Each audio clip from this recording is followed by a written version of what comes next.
بسم اللہ الرحمن الرحیم۔ السلام علیکم۔ ایک نوجوان اپنی زندگی کے معاملات سے کافی پریشان تھا۔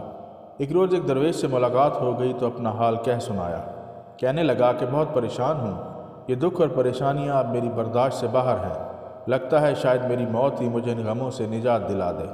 درویش نے اس کی بات سنی اور کہا جاؤ اور نمک لے کر آؤ۔ نوجوان حیران تو ہوا کہ میری بات کا نمک سے کیا تعلق، پر پھر بھی لے آیا۔ درویش نے کہا پانی کے گلاس میں ایک مٹھی نمک ڈالو اور اسے پی لو۔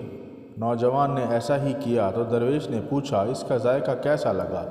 نوجوان تھوکتے ہوئے مشکل۔ درویش مسکراتے ہوئے بولا اب ایک مٹھی نمک لے کر میرے ساتھ اس سامنے والی جھیل تک چلو۔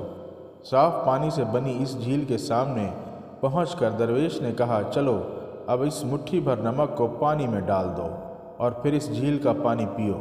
نوجوان پانی پینے لگا تو درویش نے پوچھا بتاؤ اس کا ذائقہ کیسا ہے، کیا اب بھی تمہیں یہ کھارا لگ رہا ہے؟ نوجوان بولا نہیں، یہ تو میٹھا ہے، بہت اچھا ہے۔ درویش نوجوان کے پاس بیٹھ گیا اور اس کا ہاتھ تھامتے ہوئے بولا ہمارے دکھ بالکل اسی نمک کی طرح ہیں، جتنا نمک گلاس میں ڈالا تھا اتنا ہی جھیل میں ڈالا ہے، مگر گلاس کا پانی کڑوا ہو گیا اور جھیل کے پانی کو مٹھی بھر نمک سے کوئی فرق نہیں پڑا۔ اس طرح انسان بھی اپنے اپنے ظرف کے مطابق تکلیفوں کا ذائقہ محسوس کرتے ہیں۔ جب تمہیں کوئی دکھ ملے تو خود کو بڑا کر لو، گلاس مت بنے رہو بلکہ جھیل بن جاؤ۔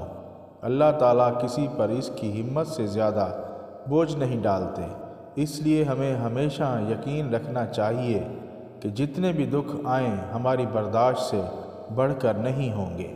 جزاک اللہ۔